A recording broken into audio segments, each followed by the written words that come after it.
Time is very important in history. Events can be written along with time and place. We can relate time with date, month and year, such as July 20, 2018 Friday. देखिए, इतिहास को अगर हमें सही से समझना है, तो डेट लाइन को समझना काफ़ी ज़्यादा ज़रूरी है। डेट लाइन में जब हम बिफोर क्राइस्ट या एनो डोमिनी लिखते हैं, किन इवेंट्स के लिए बीसी और किन इवेंट्स के लिए एडी लिखा जाता है, ये कॉन्सेप्ट हमें क्लियर होना चाहिए। यूजुअली हम टाइम कैसे लिखते हैं? Date, month and year. जैसे हमने यहाँ पर लिखा है जुलाई 20, 2018 और अगर हमें साथ में डे भी लिखना है तो हम लिख सकते हैं जैसे यहाँ पर लिखा है फ्राइडे।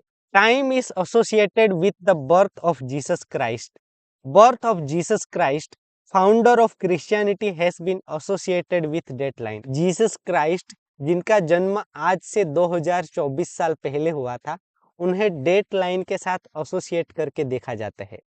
ऐसा क्यों है, इसके बारे में आगे हम और डिटेल में देखेंगे। We call it anno domini which means years after birth of Jesus Christ. देखिए, यहाँ पर जीसस के बर्थ ईयर को ईयर 0 माना जाता है और उनके बाद के जो समय है उसे हम कहते हैं एडी यानी कि एनो डोमिनी।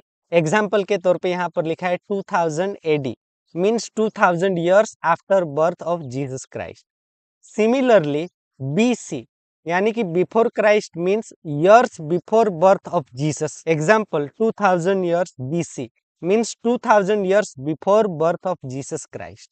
अगर आज हम लिखते हैं 2024 AD, मतलब कि जीसस के बर्थ को आज से 2024 साल हो चुके हैं। और अगर हम कोई इवेंट के बारे में लिखते हैं विच हैपेंड 350 BC, उसका मतलब वो जीसस के बर्थ के 350 साल पहले इवेंट हो चुका था। हम एनो डोमिनी और बीसी का यूज कैसे करते हैं और जीसस क्राइस्ट को डेट लाइन के साथ क्यों एसोसिएट करके देखा जाता है, वो हम यहाँ पर एक डेट लाइन के एग्जाम्पल से बेहतर समझते हैं।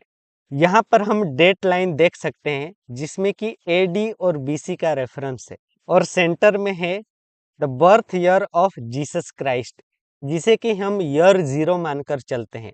उसके राइट साइड पे जो ईयर्स हैं वो first century, second century, third century AD के हैं और लेफ्ट में जो ईयर्स है वो first century, second century, third century BC के टाइम के हैं। अगर आपको यहाँ पर क्वेश्चन होता है कि हम जीसस के ईयर को ईयर 0 मानकर क्यों चलते हैं, ये बस एक रेफरेंस के तौर पर है। एक्चुअली में ऐसा कुछ होता नहीं कि एडी 0 या बीसी 0, ऐसा कोई ईयर नहीं है, पर हमें कहीं ना कहीं पर एक ईयर 0 की जरूरत थी ताकि उसके बाद का भी जो समय हो एटलीस्ट उसे हम सही से कैलकुलेट कर पाए या उसके बाद जो भी इवेंट्स हो उसे हम सही से नोट डाउन कर पाए। और ईयर 0 की यहाँ पर जरूरत इसीलिए है क्योंकि दरअसल हमें पता ही नहीं है कि हम किस साल में जी रहे हैं।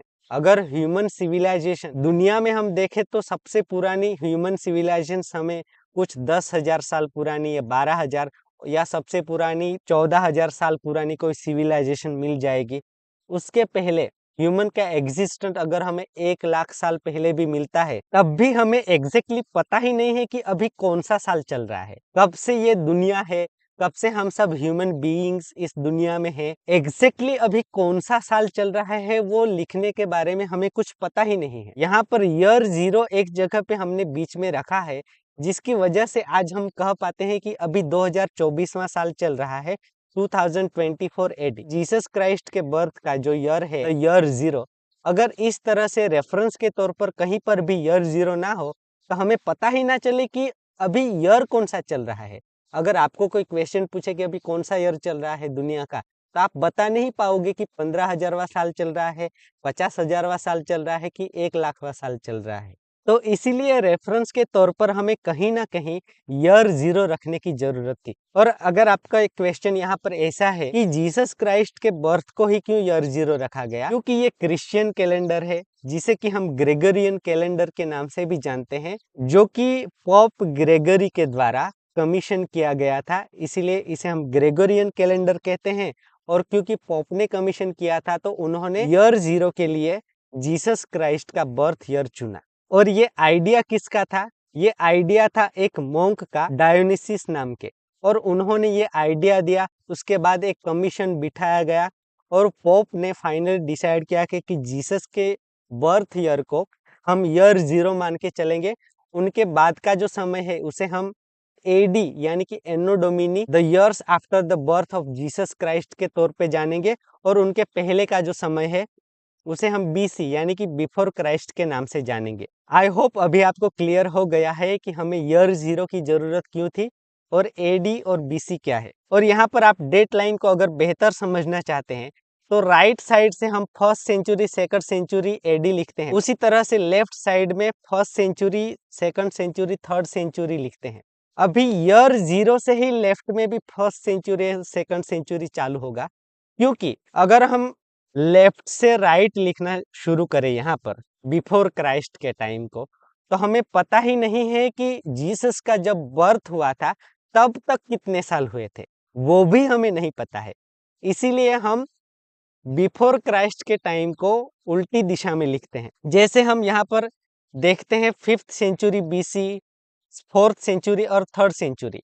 अगर हम आपको एग्जाम्पल के तौर पे बात करें कि चंद्रगुप्त मौर्य और सेल्यूकस के बीच में लड़ाई हो गई थी 305 बीसी में, 305 सेंचुरी बिफोर क्राइस्ट में, यानी कि 305वें ईयर में लड़ाई हुई थी। और उसके बाद 303 में मेगास्थनीस ने इंडिया को विजिट किया था। तो पहले वॉर हुआ था, उसके बाद मेगास्थनीस ने इंडिया को विजिट किया था।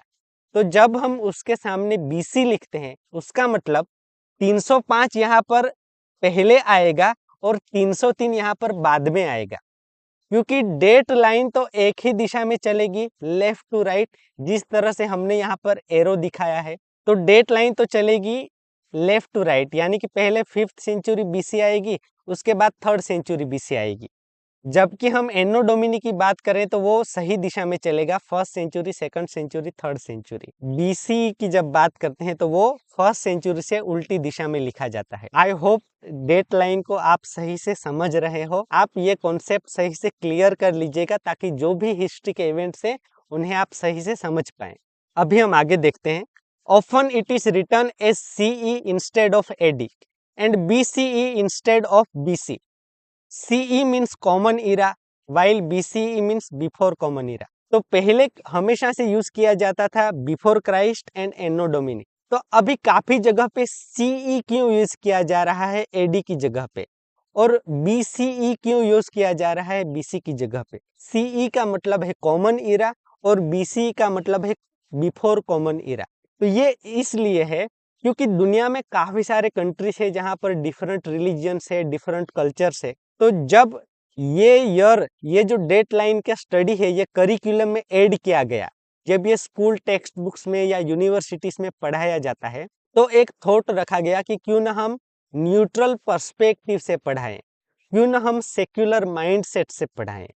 तो बिफोर क्राइस्ट की जगह पे अभी जो यूज किया जाता है उसे हम कहते हैं बिफोर कॉमन इरा, और एडी की जगह पे काफी जगह पे अब यूज होने लग गया है सीई यानी कि कॉमन इरा, ताकि जो स्टूडेंट्स है या जो भी लोग हैं उनमें एक न्यूट्रल पर्सपेक्टिव या फिर सेक्युलर माइंडसेट हम सेट कर पाए। As Christianity is associated with most nations of the world, we use the same date line in India as in many nations. क्योंकि क्रिश्चियनिटी दुनिया के काफ़ी सारे कंट्रीज में फैला हुआ है, मेजोरिटी ऑफ द कंट्रीज में, इसीलिए वहाँ पर क्रिश्चियन कैलेंडर जो है ग्रेगोरियन कैलेंडर वो वाइडली एक्सेप्ट कर लिया जा चुका है। अगर हम इंटरनेशनली देखें तो सबसे ज़्यादा अगर एक्सेप्टेड कैलेंडर है तो वो ग्रेगोरियन कैलेंडर है, जिसकी वजह से दुनिया के बाकी जो कंट्रीज है वहां पर भी ग्रेगोरियन कैलेंडर को एक्सेप्ट कर लिया जा चुका है, और इसीलिए इंडिया में भी हम सेम डेट लाइन को यूज करते हैं। आप यहाँ पर वर्ल्ड रिलीजन का मैप देख सकते हैं, जिसमें क्रिश्चियनिटी के जो 3 पार्ट्स हैं, Catholics, Protestants and Orthodox. Catholics आपको यहाँ पर पर्पल कलर में दिख जाएंगे, ऑर्थोडॉक्स पिंक कलर में और प्रोटेस्टेंट्स ब्लू कलर में। नॉर्थ अमेरिका से लेकर साउथ अमेरिका और फिर रशिया से लेकर यूरोप, अफ्रीका और ऑस्ट्रेलिया तक दुनिया की ज्यादातर कंट्रीज में क्योंकि क्रिश्चियनिटी फैला हुआ है, सो हम सेम डेट लाइन यूज करते हैं। ग्रेगोरियन कैलेंडर इतना एक्सेप्टेड क्यों है, इसका एक और रीजन हम हिस्ट्री में भी देख सकते हैं। जब यूरोपियन नेशंस वर्ल्ड के बाकी कंट्रीज पे रूल करते थे, जैसे कि इंडिया में जब ब्रिटिशर्स रूल कर रहे थे, तभी से इंडिया में ग्रेगोरियन कैलेंडर वाइडली एक्सेप्ट कर लिया जा चुका था। In many cases the word BP is also used, which means before present. अभी जैसे हम बिफोर क्राइस्ट की जगह पे बीसीई यूज करते हैं, उसी तरह से काफी बार बिफोर प्रेजेंट भी यूज किया जाता है। पर आप अगर यहाँ पर ध्यान से देखें तो हम बस नाम चेंज कर रहे हैं। हम बीसी यानी कि बिफोर क्राइस्ट की जगह पे बिफोर कॉमन इरा बीसीई यूज करते हैं, या फिर बीपी यानी कि बिफोर प्रेजेंट वर्ड यूज करते हैं। पर हम अभी भी सेम डेट लाइन को यूज करते हैं, जबकि जीसस क्राइस्ट के बर्थ को द ईयर 0 माना जाता है। तो ग्रेगोरियन कैलेंडर आज तक दुनिया में काफी ज्यादा वाइडली एक्सेप्ट कर लिया जा चुका है, और हम आज भी बस नाम चेंज कर रहे हैं सेक्युलर माइंडसेट के लिए, न्यूट्रल माइंडसेट के लिए। पर आज भी हम ग्रेगोरियन कैलेंडर को ही वर्ल्ड में यूज कर रहे हैं। अगर आपको यहाँ पर एक और क्वेश्चन होता है कि अगर क्रिश्चियन कैलेंडर दुनिया में इतना फैला हुआ है, तो यहाँ पर काफी सारे अदर कंट्रीज भी है, जैसे चाइना है, इंडिया है, या इस्लामिक वर्ल्ड हो गया, तो क्या उन कंट्रीज के अपने खुद का कैलेंडर नहीं है? तो जरूर है, काफी सारे कंट्रीज में अपने खुद के कैलेंडर्स भी हैं। जैसे हम इस्लामिक वर्ल्ड की बात करें, तो वहां पर इस्लामिक कैलेंडर वाइडली पॉपुलर है, जो कि ग्रेगोरियन कैलेंडर से करीबन 600 साल पीछे चलता है। मोहम्मद पैगंबर ने जब मक्का से मदीना जाने के लिए अपनी यात्रा शुरू की थी, तो जिस ईयर उन्होंने मक्का से मदीना जाने को शुरू किया था, उस ईयर को इस्लामिक कैलेंडर में द ईयर 0 माना गया है। उसी तरह से हम चाइना की बात करें, तो चाइना में लूनार और सोलार सर्कल के बेस पे लूनार कैलेंडर एक्सेप्ट किया जाता है। उसी तरह हम इंडिया की बात करें, तो इंडिया में शक संवत, जो कि गवर्नमेंट के द्वारा एक्सेप्टेड कैलेंडर है, जिसे इंडिया का नेशनल कैलेंडर भी घोषित किया हुआ है। अगर आप कहीं पर सरकारी परिपत्र देखते हैं, तो वहां पर ग्रेगोरियन कैलेंडर की डेट के साथ साथ शक संवत की डेट भी लिखी हुई आपको मिल जाएगी। और शक संवत की डेट ग्रेगोरियन कैलेंडर से करीबन 78 ईयर्स लेटर चलती है। यानी कि अगर अभी हम 2024 एडी में हैं, तो शक संवत के अनुसार अभी हमारा ईयर चल रहा है 1945। उसी तरह से हम इंडिया में हिंदू कैलेंडर्स में विक्रम संवत का भी यूज करते हैं। तो इस तरह से ग्रेगोरियन कैलेंडर के अलावा हमारे अपने कैलेंडर से शक संवत और विक्रम संवत, इस तरह से दुनिया में काफी सारे कंट्रीज के अपने अपने कैलेंडर्स है। हालांकि आज भी ग्रेगोरियन कैलेंडर वर्ल्ड में सबसे ज्यादा एक्सेप्टेड कैलेंडर है, इसीलिए हम उसकी डेट्स भी यूज करते हैं। आई होप यहाँ पर इस लेक्चर में आपको डेट लाइन सही से समझ आ गई होगी। और यहाँ पर हमारा क्लास 6 का unit 1 let's no history over होता है। आई होप आपको पूरा लेक्चर अच्छे से समझ आया होगा। अगर आप चैनल पे नए हैं तो चैनल को सब्सक्राइब कर दीजिए, वीडियो को लाइक कीजिए, और आपके जो भी व्यूज है वो कमेंट करके हमें बताइए। मिलते हैं अगले वीडियो में, तब तक अपना ध्यान रखें। Thank you so much for watching the video. धन्यवाद।